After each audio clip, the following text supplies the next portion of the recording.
그날 장례식장에서 한 남자는 깨달았습니다. 가족이라는 이름 뒤에 숨겨진 차마 입 밖으로 꺼낼 수 없는 진실을.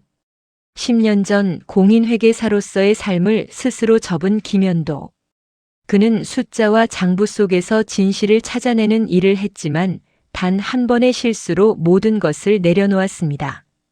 하지만 돌아가신 장모님이 남긴 작은 금속 상자 하나가 그의 인생을 다시 움직이게 만들었습니다. 3년 동안 매달 빠져나간 1,800만 원. 치매 환자의 통장에서 조용히 사라진 돈. 그리고 아들이라는 이름으로 자행된 차마 믿고 싶지 않은 배신. 현도는 선택의 기로에 섰습니다. 가족을 지킬 것인가, 진실을 밝힐 것인가. 그리고 장모님은 모든 것을 알고 계셨습니다. 죽음 앞에서도 가족을 사랑하는 방법을, 잘못을 바로잡는 방법을 정확히 알고 계셨습니다. 지금부터 그 긴 여정을 따라가 보겠습니다. 그 전에 잠깐 이 영상이 마음에 드셨다면 구독과 좋아요 부탁드립니다. 여러분의 생각과 경험도 댓글로 남겨주세요. 여러분의 이야기 하나하나가 또 다른 변화를 만듭니다. 그럼 지금부터 오늘의 이야기 속으로 함께 들어가 볼까요? 오늘은 장인어른의 장례식이 있는 날입니다. 아니, 정확히는 장모님의 장례식입니다. 저는 김현도 40세. 중소기업 재무팀 과장으로 일하고 있습니다. 10년 전까지만 해도 회계법인에서 공인회계사로 일했지요. 하지만 지금은 그 자격증을 서랍 깊숙이 넣어둔 채 조용히 회사 격리 업무만 보고 있습니다. 장례식장 로비는 국화향과 문상객들의 낮은 대화 소리로 가득합니다. 저는 검은 양복을 입고 영정 사진 옆에 서 있습니다. 장모님의 사진 속 얼굴은 온화합니다. 3년 동안 치매와 싸우시며 고생하셨지만 사진 속 그분은 여전히 따뜻하게 웃고 계십니다. 어머니, 정말 수고 많으셨습니다. 저는 속으로 조용히 인사를 드립니다. 장모님은 제게 친어머니 이상으로 따뜻한 분이었습니다. 결혼 초부터 지금까지 15년 한 번도 저를 사위로 대하지 않으셨지요. 언제나 현도야 하고 부르시며 고기 반찬을 더 챙겨주시던 분이었습니다. 병환이 시작된 건 3년 전이었습니다. 처음엔 작은 건망증이었지요. 열쇠를 어디 뒀는지 잊어버리시고 방금 식사를 하셨는데 밥 먹었니? 하고 물으시던 날들. 그러다 점점 심해지셨습니다.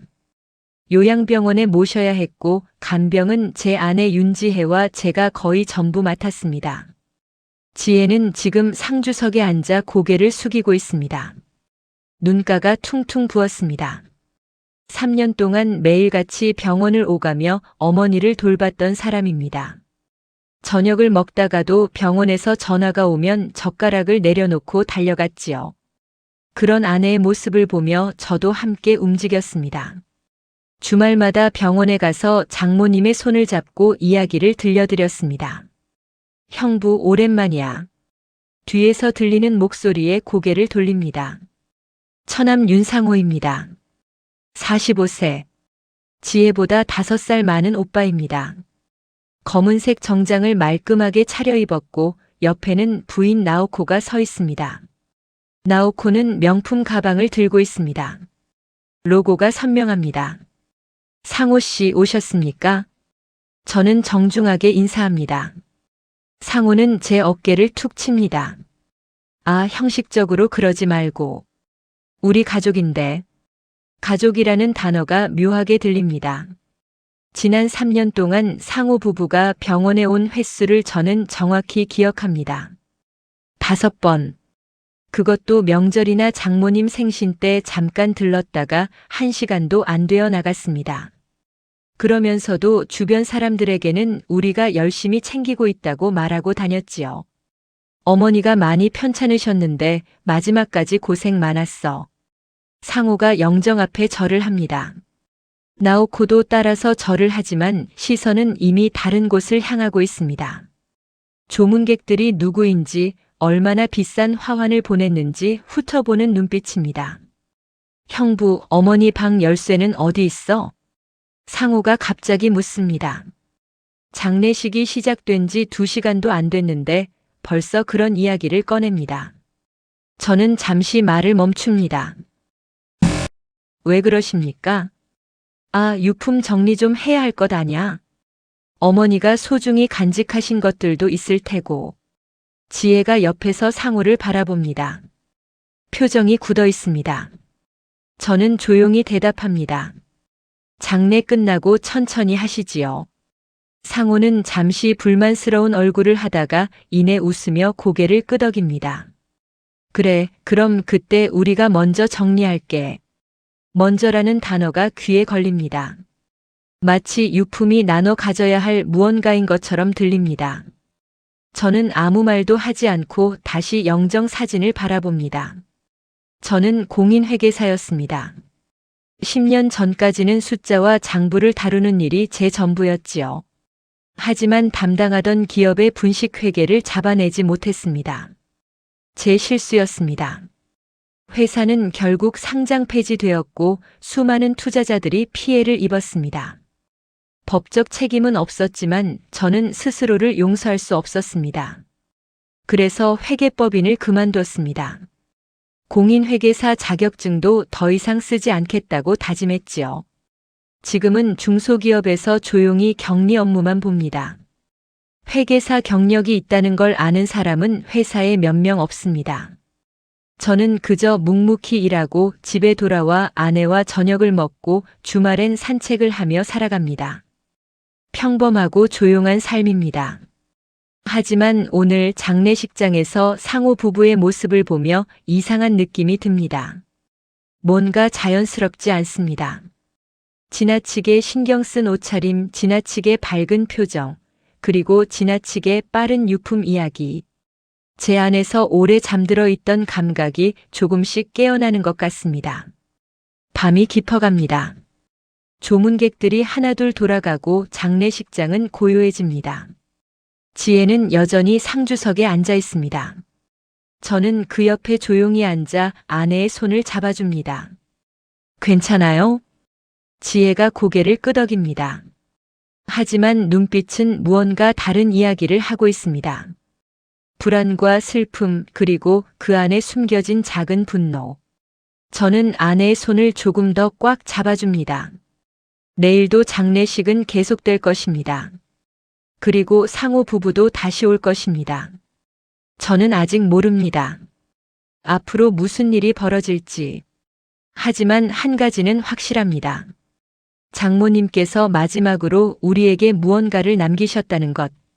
그리고 그것이 곧 드러나게 될 것이라는 사실입니다. 장례식 이틀째 아침입니다. 저는 일찍 일어나 장례식장으로 향합니다.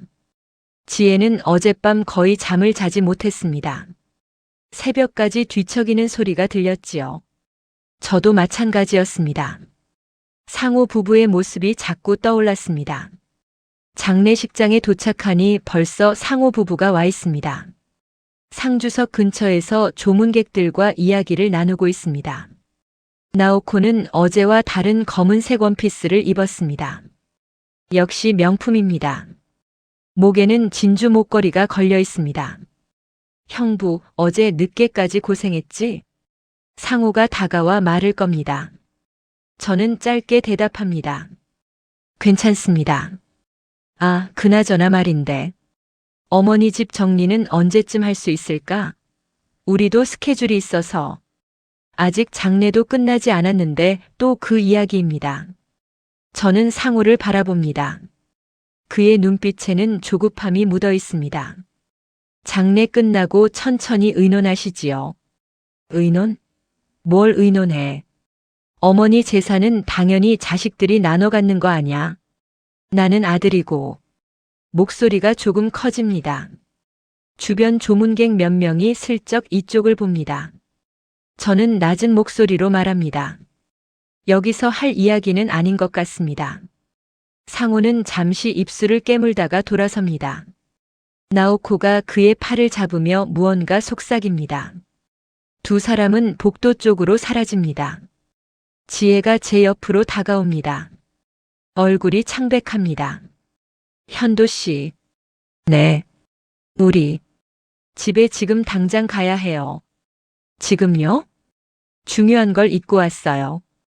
꼭 가져와야 해요. 지혜의 목소리는 떨리고 있습니다. 하지만 표정은 단호합니다. 평소와 다른 모습입니다. 저는 고개를 끄덕입니다. 알겠습니다. 다녀오겠습니다. 아니요, 같이 가요. 지금 당장. 우리는 조용히 장례식장을 빠져나옵니다. 차를 타고 집으로 향하는 동안 지혜는 아무 말도 하지 않습니다. 창밖만 바라보고 있습니다. 저도 묻지 않습니다. 아내가 말할 준비가 되면 말할 것입니다. 집에 도착합니다. 지혜는 현관문을 열자마자 부엌으로 향합니다. 찬장 위쪽 깊숙한 곳을 더듬습니다. 그리고 작은 금속 상자를 꺼냅니다.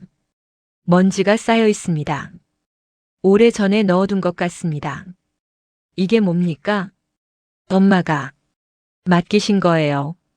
지혜가 상자를 거실 탁자 위에 내려놓습니다. 손이 떨리고 있습니다. 천천히 뚜껑을 엽니다. 안에는 여러 가지가 들어 있습니다. 편지 봉투, 통장 사본들, USB, 그리고 노트 한 권. 지혜가 편지 봉투를 꺼냅니다. 봉투에는 제 이름이 적혀 있습니다. 사위 현도에게. 장모님의 필체입니다.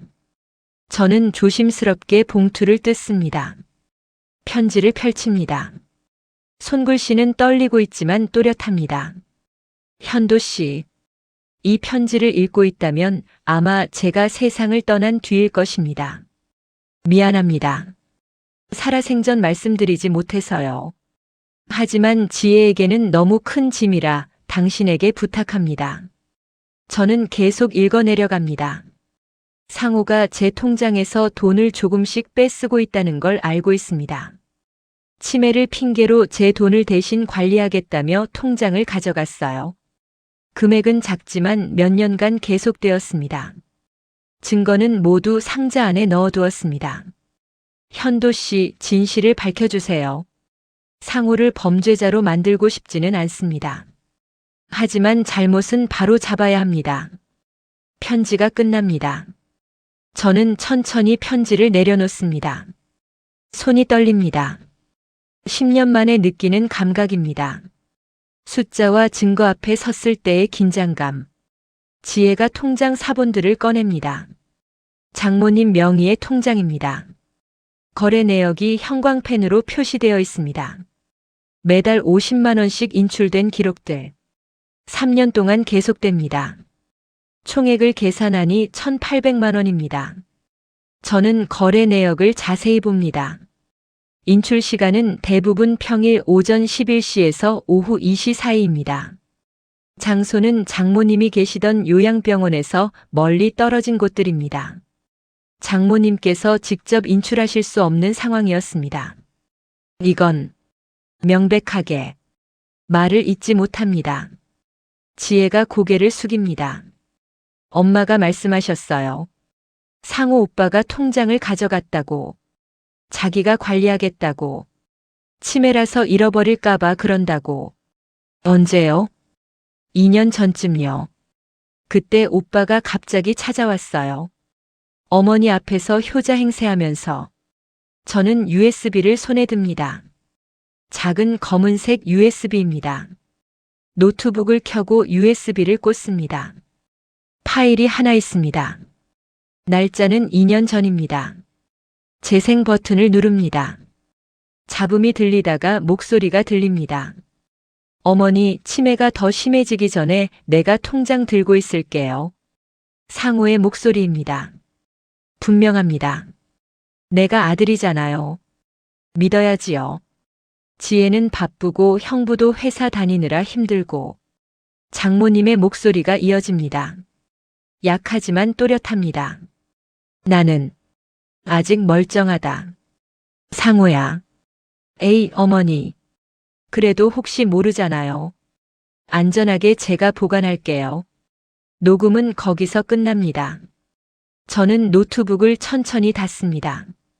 지혜는 소파에 앉아 눈물을 흘리고 있습니다. 엄마가 다 알고 있었어요. 그래서 몰래 녹음하신 거예요. 그리고 현도 씨를 믿고 맡기신 거예요. 저는 노트를 펼칩니다. 장모님의 일기장입니다. 날짜별로 기록되어 있습니다. 2022년 4월 15일. 상호가 통장을 가져갔다. 불안하다. 2022년 5월 20일. 50만 원이 빠져나갔다. 내가 쓴 게 아니다. 2022년 7월 3일. 또 50만 원. 상호에게 물어봐야 하나? 아들인데. 2023년 1월 10일. 계속되고 있다. 지혜에게 말하면 마음 아플 것 같다. 기록은 계속됩니다. 장모님은 모든 것을 알고 계셨습니다. 치매로 기억을 잃어가면서도 이것만은 정확히 기억하고 기록하셨습니다. 저는 자리에서 일어납니다. 10년 전 회계법인에서 일하던 감각이 돌아옵니다. 숫자는 거짓말을 하지 않습니다. 증거는 명확합니다. 하지만 이건 단순한 회계 문제가 아닙니다. 가족의 문제입니다. 지혜 씨. 네. 이걸 어떻게 하고 싶으십니까? 지혜가 고개를 듭니다. 눈은 붉지만 눈빛은 단호합니다. 엄마의 뜻대로요. 진실을 밝혀야 해요. 하지만 엄마는 경찰에 신고하라고 하지 않으셨어요. 그냥 바로잡으라고 하셨어요. 저는 고개를 끄덕입니다. 장모님의 마음을 이해합니다. 아들을 범죄자로 만들고 싶지 않으셨던 것입니다. 하지만 잘못은 반드시 바로잡아야 한다고 생각하셨습니다. 알겠습니다. 제가 처리하겠습니다. 어떻게요? 직접 만나서 이야기해야 합니다. 증거를 보여주고 해명할 기회를 주고 선택하게 해야 합니다. 저는 상자 안의 모든 자료를 다시 정리합니다. 통장 사본, USB, 노트, 편지. 모두 투명 파일에 넣어 봉투에 담습니다. 손이 떨리지 않습니다. 오히려 차분합니다. 공인회계사로 일하던 시절, 저는 숫자 뒤에 숨은 진실을 찾아내는 일을 했습니다. 하지만 한 번의 실수로 그 일을 그만뒀습니다. 죄책감 때문이었습니다. 10년 동안 저는 도망쳤습니다. 하지만 지금은 다릅니다. 장모님께서 저를 믿고 맡기신 일입니다. 도망칠 수 없습니다. 우리는 다시 차를 타고 장례식장으로 돌아갑니다. 봉투는 제 가방 안에 들어 있습니다. 무겁습니다. 하지만 피할 수 없는 무게입니다. 장례식장에 도착하니 상호가 복도에서 전화를 하고 있습니다. 목소리가 큽니다. 아니, 그러니까 어머니 집 정리하면 어느 정도 나올 것 같다니까. 일단 기다려봐. 빛 독촉 전화가 왔습니다. 저는 상호를 지나쳐 상주석으로 갑니다. 지혜는 제 뒤를 따라옵니다. 내일입니다. 내일 상호를 따로 만나 이야기하겠습니다. 조용한 곳에서 단둘이. 그리고 장모님께서 남기신 모든 증거를 보여드리겠습니다. 저는 영정 사진 앞에 섭니다. 장모님께서 저를 바라보고 계십니다. 저는 조용히 고개를 숙입니다. 어머니, 제가 끝까지 해내겠습니다. 밤이 깊어갑니다. 장례식장은 다시 고요해집니다. 하지만 내일은 고요하지 않을 것입니다. 진실이 드러나는 날이 될 것입니다. 장례식 마지막 날 아침입니다. 발인을 앞두고 있습니다. 저는 일찍 일어나 상호에게 문자를 보냅니다. 상호 씨, 오늘 오후 2시에 잠깐 만날 수 있겠습니까? 중요한 이야기가 있습니다. 답장은 금방 옵니다. 무슨 일인데? 바쁜데. 장모님 재산 관련입니다. 꼭 만나야 합니다. 알았어. 어디서? 저는 장례식장 근처 패밀리 레스토랑 주소를 보냅니다. 조용하고 사람들 시선이 분산되는 곳이 필요합니다. 공개적으로 망신을 주려는 것이 아닙니다. 단지 진실을 확인하고 해결 방법을 찾으려는 것입니다. 발인이 끝납니다. 장모님은 조용히 떠나십니다. 지혜는 연구차가 멀어지는 것을 보며 눈물을 흘립니다. 저는 아내의 어깨를 감쌉니다. 괜찮습니까? 네. 해야 할 일을 해야죠. 오후 1시 50분. 저는 패밀리 레스토랑에 먼저 도착합니다. 구석 자리를 잡습니다. 가방 안에는 봉투가 들어 있습니다. 통장 사본, USB 노트. 모든 증거입니다. 그리고 와이셔츠 주머니에는 작은 녹음기를 넣어둡니다. 혹시 모를 상황에 대비해서입니다. 이시정각. 상호가 들어옵니다. 나오코도 함께입니다. 예상하지 못한 상황입니다. 하지만 어쩔 수 없습니다. 두 사람은 제 맞은편에 앉습니다. 그래서 무슨 이야긴데? 상호가 먼저 말을 꺼냅니다. 메뉴판도 보지 않습니다. 빨리 끝내고 가고 싶다는 표정입니다. 저는 커피를 주문합니다. 상호 부부도 마지못해 주문합니다. 장모님 통장 이야기입니다. 통장? 그게 무슨? 3년 동안 매달 50만 원씩 인출된 기록이 있습니다. 총 1,800만 원입니다. 상호의 얼굴이 굳습니다. 나오코가 남편을 쳐다봅니다. 그게 어머니 병원비 쓴 거잖아. 아닙니다. 저는 가방에서 서류를 꺼냅니다. 천천히 테이블 위에 펼칩니다. 병원비는 모두 카드로 결제되었습니다. 영수증이 다 남아 있습니다. 그리고 이 인출 기록들을 보십시오. 통장 사본을 상호 앞에 밉니다. 인출 시간은 평일 오전 11시에서 오후 2시 사이입니다. 장모님께서 요양병원에 계실 시간입니다. 인출 장소는 병원에서 20km 이상 떨어진 곳들입니다. 상호가 서류를 내려다봅니다. 손이 미세하게 떨립니다. 이건 어머니가 나한테 부탁해서. 부탁하셨습니까? 저는 노트북을 꺼내 테이블 위에 놓습니다. USB를 꽂습니다. 그럼 이것도 들어보시지요. 재생 버튼을 누릅니다. 상호의 목소리가 흘러나옵니다. 어머니, 치매가 더 심해지기 전에 내가 통장 들고 있을게요. 내가 아들이잖아요. 믿어야지요. 장모님의 약한 목소리가 이어집니다. 나는 아직 멀쩡하다. 상호야. 녹음이 끝납니다. 레스토랑 안이 조용합니다. 옆 테이블에서 들리던 대화 소리마저 멀게 느껴집니다. 나오코가 남편을 노려봅니다. 뭐야 이게? 당신이 병원비 냈다며? 아니 그게 아니라. 상호가 말을 더듬습니다. 저는 계속 말을 이어갑니다. 장모님은 모든 것을 알고 계셨습니다. 노트를 꺼냅니다. 펼쳐서 보여줍니다. 일기장입니다. 장모님께서 직접 기록하신 것입니다. 날짜, 금액, 상황 모두 적혀 있습니다. 상호가 노트를 보더니 고개를 돌립니다. 보고 싶지 않다는 듯이. 이건 명백한 착복입니다, 상호 씨. 제 목소리는 떨리지 않습니다. 10년 만에 다시 회계사로 돌아간 기분입니다. 숫자와 증거 앞에서 감정은 필요 없습니다. 사실만이 중요합니다. 착복이라니. 나는 어머니 아들이야. 내가 쓸 권리가 있어. 상호가 목소리를 높입니다. 주변 사람들이 쳐다봅니다. 나오코가 남편의 팔을 잡습니다. 조용히 해요. 사람들 다 봐요. 아니, 이게 무슨 소리야? 형부가 지금 나를 도둑 취급하는 거잖아.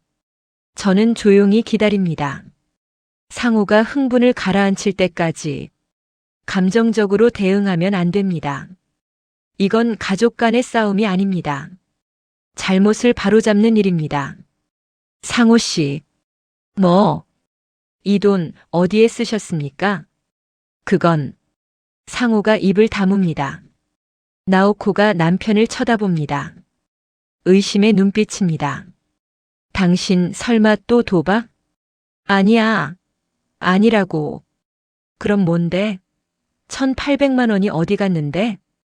부부 사이에 균열이 생깁니다. 나오코는 남편에게서 답을 듣고 싶어 합니다. 상호는 대답하지 못합니다. 저는 마지막 서류를 꺼냅니다. 장모님의 편지입니다.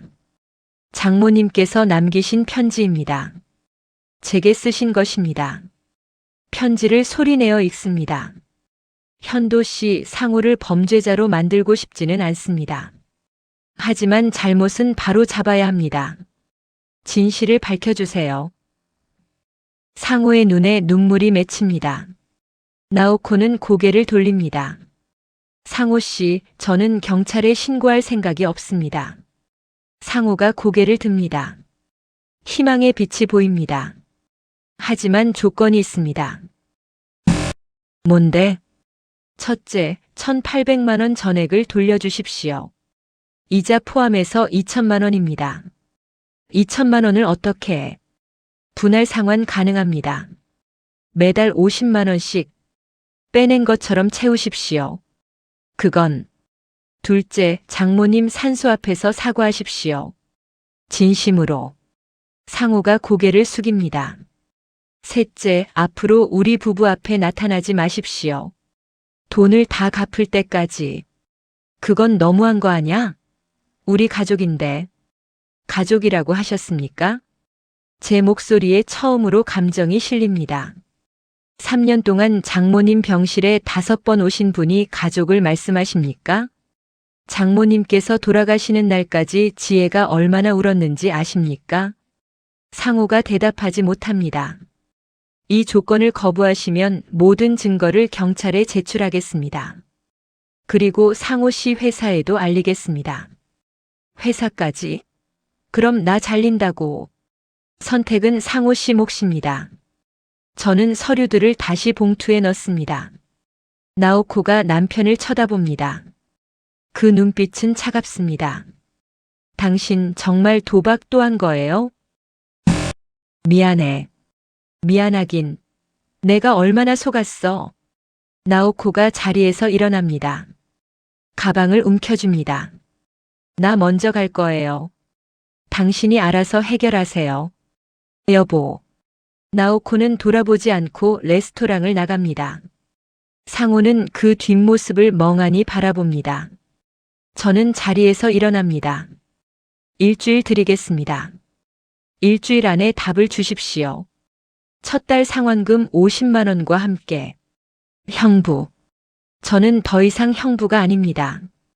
지혜의 남편일 뿐입니다. 레스토랑을 나옵니다. 밖은 쌀쌀합니다. 11월의 바람이 얼굴을 스칩니다. 손이 떨립니다. 긴장이 풀리면서 나타나는 반응입니다. 전화가 옵니다. 지혜입니다. 어떻게 됐어요? 다 말했습니다. 일주일 안에 답을 준다고 했습니다. 고마워요, 현도 씨. 아닙니다. 제가 해야 할 일이었습니다. 전화를 끊습니다. 하늘을 올려다봅니다. 구름이 빠르게 흘러갑니다. 장모님께서 어딘가에서 보고 계실 것입니다. 하지만 이것으로 끝이 아닙니다. 상호가 약속을 지킬지 돈을 갚을 수 있을지 아직 알 수 없습니다. 그리고 나오코와의 관계도 깨진 것 같습니다. 저는 차에 올라탑니다. 핸들을 잡고 한참을 앉아 있습니다. 10년 만에 다시 숫자와 증거로 누군가와 맞섰습니다. 하지만 이번에는 다릅니다. 이번에는 도망치지 않을 것입니다. 끝까지 지켜볼 것입니다. 집으로 가는 길. 저는 장모님의 편지를 다시 떠올립니다. 현도 씨를 믿습니다. 그 믿음을 저버리지 않겠습니다. 반드시 끝까지 해낼 것입니다. 일주일이 지났습니다. 상호에게서 아무 연락이 없습니다. 저는 매일 휴대전화를 확인합니다. 문자도 전화도 오지 않습니다. 약속한 50만 원도 입금되지 않았습니다. 지혜는 불안해합니다. 매일 저녁 식탁에 앉아 한숨을 쉽니다. 오빠가 도망간 걸까요? 조금 더 기다려 봅시다. 저는 침착하게 대답하지만 속으로는 저도 불안합니다. 상호가 약속을 지키지 않으면 경찰에 신고해야 합니다. 그것은 제가 원하는 방법이 아닙니다. 장모님께서도 원하지 않으셨을 것입니다. 열흘째 되는 날 아침, 회사에서 일을 하고 있는데 전화가 옵니다. 모르는 번호입니다. 여보세요? 김현도 씨 되십니까? 중년 남성의 목소리입니다. 차분하고 정중합니다. 네, 그렇습니다. 저는 법률사무소 정안의 변호사 박준혁입니다. 고 윤미자님의 유언 집행과 관련해 연락드렸습니다. 유언 집행. 예상하지 못한 단어입니다. 유언이라고요? 네. 고인께서 생전에 조건부 유언장을 작성하셨습니다. 특정 상황 발생 시 개봉하라는 조건이었습니다. 어떤 상황입니까? 윤상호 씨와 관련된 금전 문제가 발생할 경우입니다. 최근 그러한 상황이 발생했다고 들었습니다. 저는 잠시 말을 멈춥니다. 장모님께서 이것까지 준비하셨다는 것입니까? 언제 뵐 수 있겠습니까? 오늘 오후 4시에 사무실로 오실 수 있으십니까? 따님 윤지혜 씨와 함께 오시면 좋겠습니다. 알겠습니다. 전화를 끊고 지혜에게 연락합니다. 지혜도 놀랍니다. 우리는 오후에 법률사무소로 향합니다. 사무실은 강남에 있습니다. 깔끔하고 조용한 곳입니다. 박준혁 변호사는 50대 초반으로 보입니다. 온화한 인상입니다. 앉으십시오. 우리는 소파에 앉습니다. 변호사는 책상 서랍에서 봉인된 봉투를 꺼냅니다. 고 윤미자님께서 2년 전에 작성하신 유언장입니다.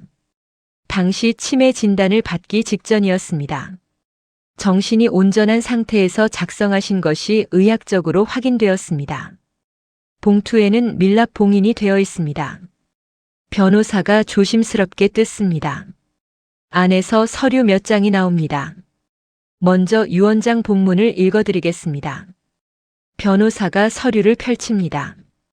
장모님의 글씨가 보입니다. 나 윤미자는 온전한 정신으로 이 유언장을 작성한다. 내가 가진 전 재산은 다음과 같이 처리한다. 변호사가 계속 읽어내려갑니다. 첫째, 예금 및 부동산 전체 약 1억 2천만 원은 딸 윤지혜와 사위 김현도에게 상속한다. 지혜가 제 손을 꽉 잡습니다. 둘째, 아들 윤상호는 금전적 불법 행위가 확인될 경우 상속에서 제외한다. 변호사가 잠시 멈춥니다. 우리를 바라봅니다. 셋째, 상호가 자신의 잘못을 인정하고 진심으로 반성한다면 지혜와 현도의 판단에 따라 일부 재산을 나눠줄 수 있다. 마지막 문장입니다. 나는 상호를 사랑한다. 하지만 잘못된 길로 가는 것을 막아야 한다. 현도를 믿는다. 변호사가 서류를 내려놓습니다. 지혜는 눈물을 흘립니다. 저도 목이 메입니다. 유언장과 함께 증거 자료들도 첨부되어 있습니다. 변호사가 다른 서류들을 보여줍니다. 상호의 도박 관련 자료, 부채 증명서, 통장 거래 내역. 장모님께서 모든 것을 정리해 두셨습니다. 고인께서는 아들을 범죄자로 만들고 싶지 않으셨습니다. 하지만 동시에 잘못을 그냥 두고 볼 수도 없으셨습니다. 그래서 이런 방식을 택하신 것입니다. 저는 서류들을 천천히 넘겨봅니다. 장모님의 세심함이 느껴집니다. 날짜, 금액, 상황. 모든 것이 기록되어 있습니다. 법적으로 이 유언장은 완전히 유효합니다. 윤상호 씨는 상속권을 상실했습니다. 상호 씨는 알고 있습니까? 아직 통지하지 않았습니다. 유족분들과 상의한 후 진행하려고 했습니다. 지혜가 말합니다. 엄마는 정말 모든 걸 알고 계셨네요. 그렇습니다. 고인께서는 매우 현명하신 분이셨습니다. 우리는 사무실을 나옵니다. 엘리베이터를 타고 내려오는 동안 지혜는 계속 울고 있습니다. 저는 아내의 등을 쓰다듬어 줍니다. 현도 씨. 네. 우리 어떻게 해야 할까요? 장모님의 뜻대로 해야지요. 오빠를 완전히 끊어내는 게 맞을까요? 저는 잠시 생각합니다. 장모님의 마지막 문장이 떠오릅니다. 진심으로 반성한다면 지혜와 현도의 판단에 따라. 아직 시간이 있습니다. 상호 씨에게 기회를 한 번 더 줍시다. 다음 날, 저는 상호에게 문자를 보냅니다. 상호 씨, 장모님의 유언장이 발견되었습니다. 내일 오후 2시 장모님 산소 앞에서 뵙겠습니다. 꼭 나오십시오. 답장은 한참 후에 옵니다. 알았어. 이틀 후, 우리는 장모님 산소 앞에 모입니다. 11월의 산은 쓸쓸합니다. 낙엽이 바람에 흩날립니다. 상호가 올라옵니다. 혼자입니다. 얼굴은 수척합니다. 열흘 사이에 많이 야윈 것 같습니다. 형부, 앉으십시오. 우리는 산소 앞에 앉습니다. 저는 유언장 사본을 꺼냅니다. 장모님께서 유언장을 남기셨습니다. 읽어보십시오. 상호가 서류를 받아듭니다. 천천히 읽어 내려갑니다. 손이 떨립니다.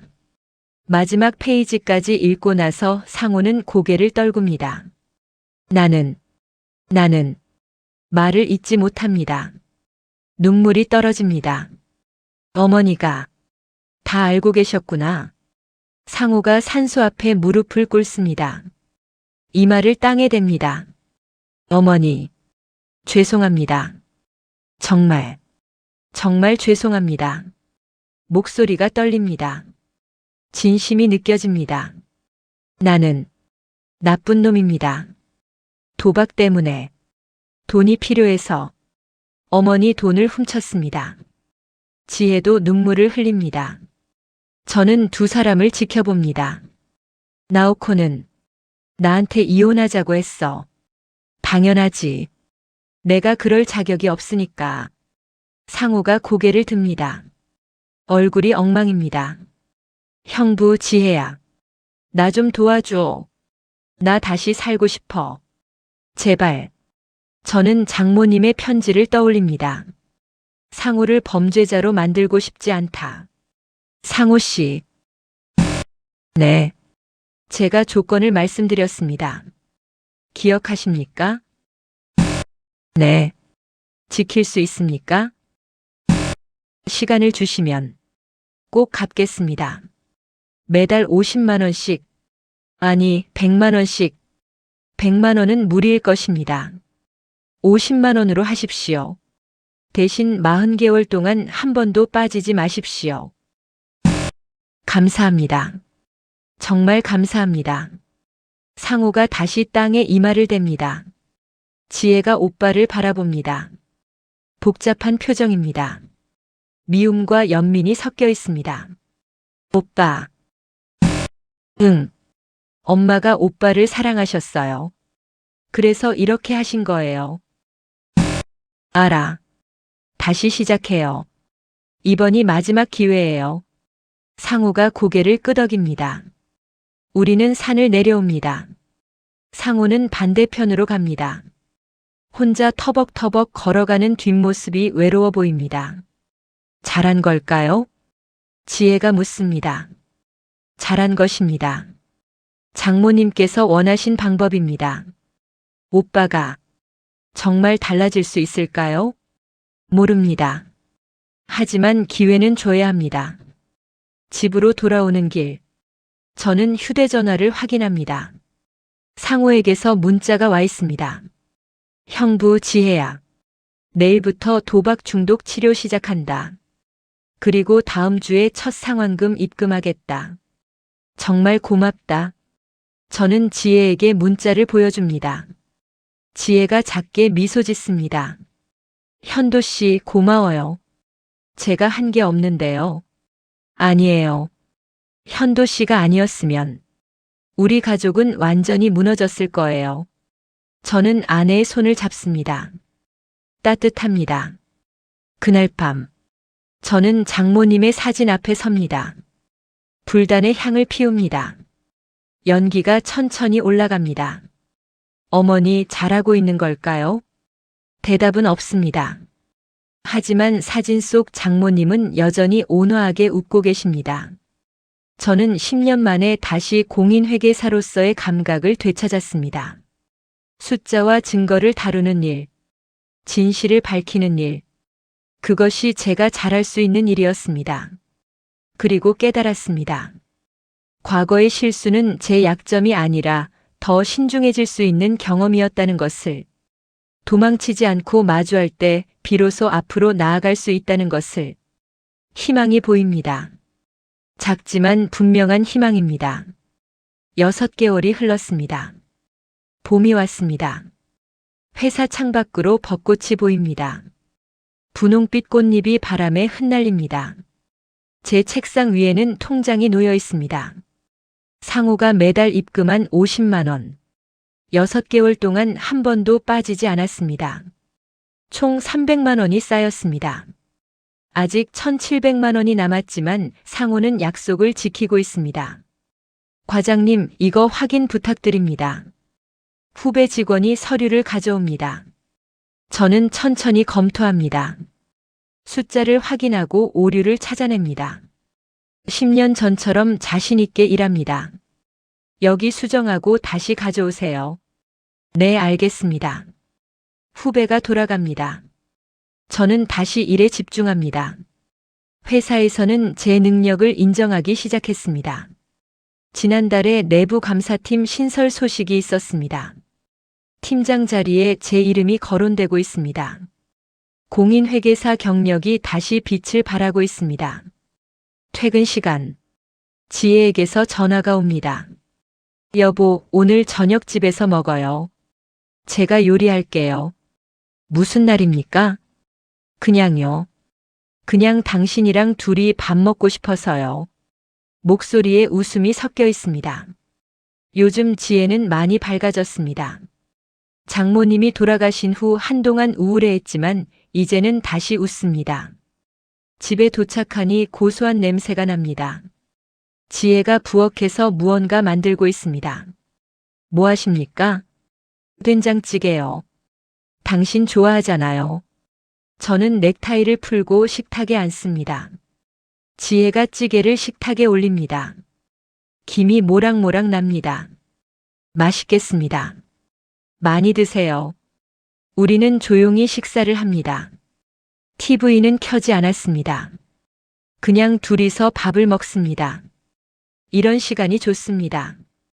평범하고 소소한 행복입니다. 식사를 마치고 설거지를 하는데 지혜가 말합니다. 현도 씨. 네. 오늘 병원 갔다 왔어요. 저는 손을 멈춥니다. 지혜가 최근 몸이 안 좋다고 했습니다. 걱정이 됩니다. 무슨 결과가 나왔습니까? 임신이래요. 숟가락을 떨어뜨릴 뻔합니다. 지혜를 돌아봅니다. 지혜는 울고 있습니다. 하지만 웃고 있습니다. 정말입니까?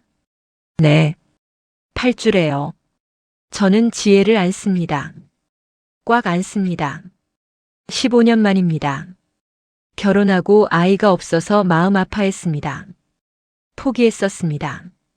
그런데 지금 어머니께서 선물 주신 것 같아요. 지혜가 제 품에서 말합니다. 저도 그렇게 느낍니다. 장모님께서 우리에게 마지막 선물을 주신 것 같습니다. 그날 밤, 우리는 불단 앞에 함께 앉습니다. 향을 피웁니다. 어머니 감사합니다. 지혜가 말합니다. 저도 고개를 숙입니다. 어머니 잘 키우겠습니다. 사진 속 장모님은 여전히 온화하게 웃고 계십니다. 한 달 후, 상호에게서 연락이 옵니다. 형부, 오늘 시간 있어? 잠깐만 볼 수 있을까? 무슨 일입니까? 그냥 얼굴 좀 보고 싶어서. 우리는 동네 작은 카페에서 만납니다. 상호는 많이 달라졌습니다. 얼굴에 생기가 돕니다. 옷차림도 수수합니다. 명품은 보이지 않습니다. 잘 지내십니까?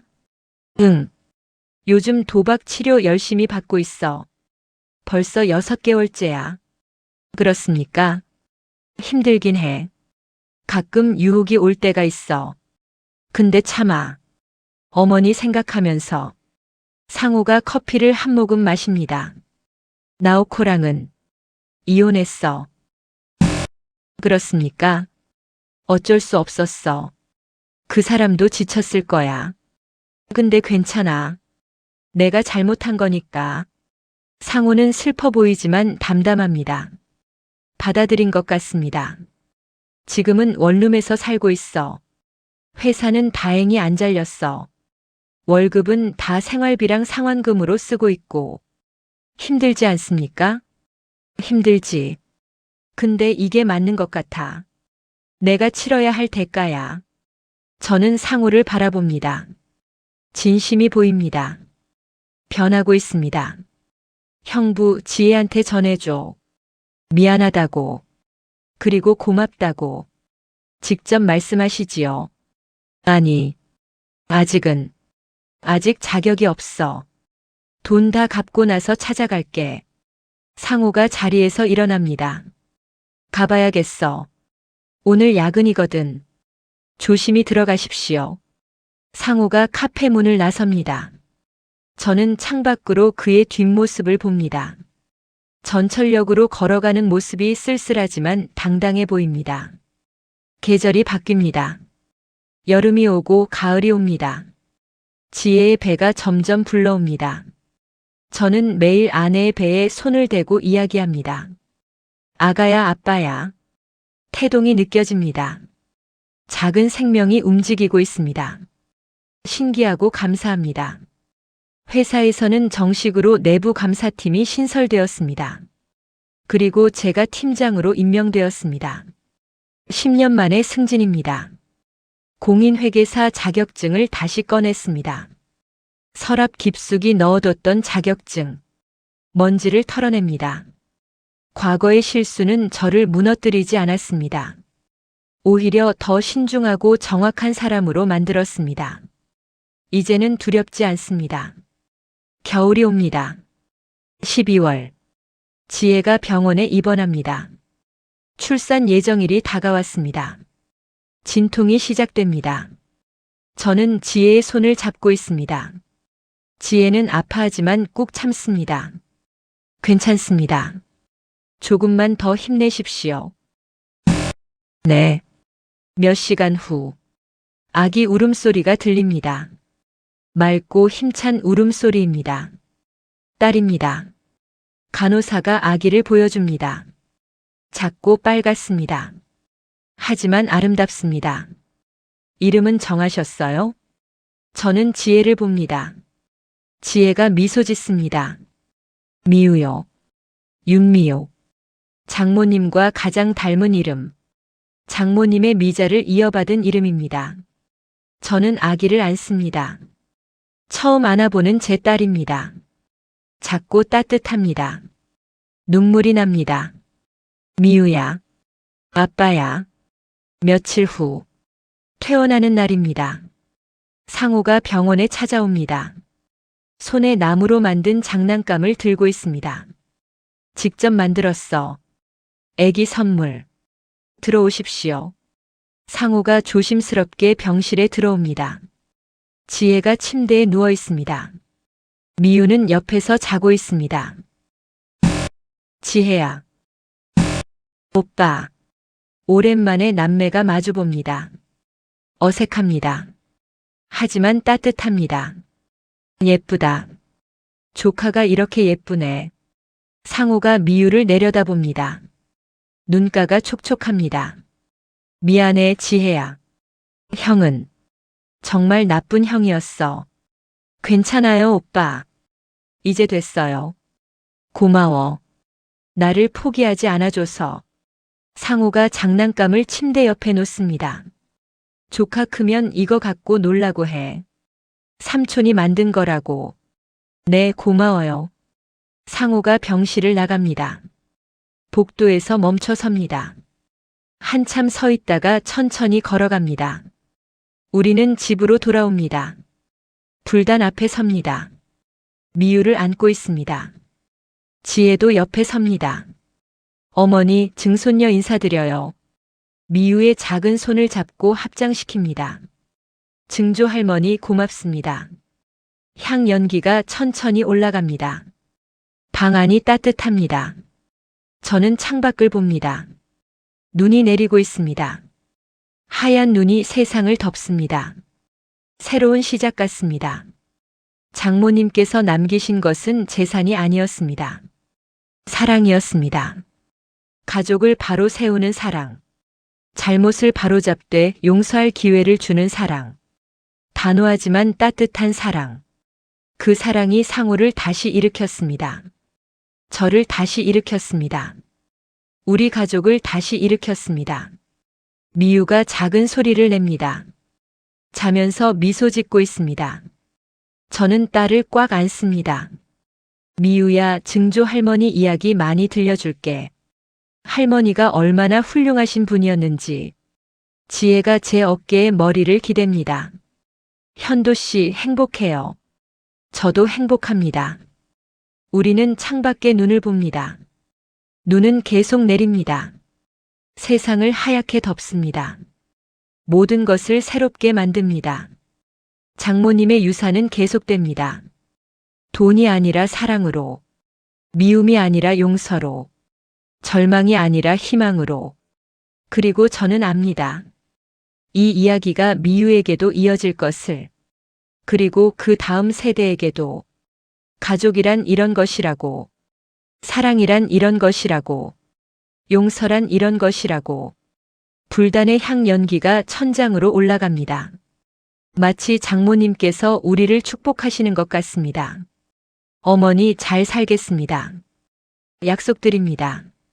눈은 계속 내립니다. 하얀 눈, 깨끗한 눈, 희망의 눈. 우리 가족의 새로운 시작입니다. 영상이 마음에 드셨다면 구독과 좋아요 부탁드립니다. 그리고 여러분의 이야기를 댓글로 들려주세요. 당신의 한마디가 또 다른 변화를 만듭니다.